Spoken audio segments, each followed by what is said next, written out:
মেয়েটি ফ্রান্সে ভ্রমণে যাওয়ার সময় প্লেনটি অ্যাক্সিডেন্ট করে ধসে পড়ে।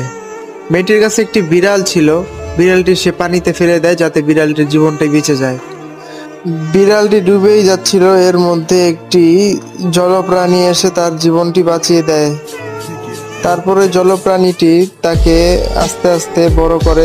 জলপ্রাণীটি বিড়ালটিকে মাছ আরো ভালো ভালো খাবার খাওয়ায়। তারপর বিড়ালটিকে জলপ্রাণীটি আস্তে আস্তে বড় করে। এভাবেই 2 বছর কেটে যায়, বিড়ালটি অনেক বড় হয়ে যায়। তখন বিড়ালটি ভাঙা প্লেনটির সামনে গিয়ে তার মালিকের খোঁজ করে।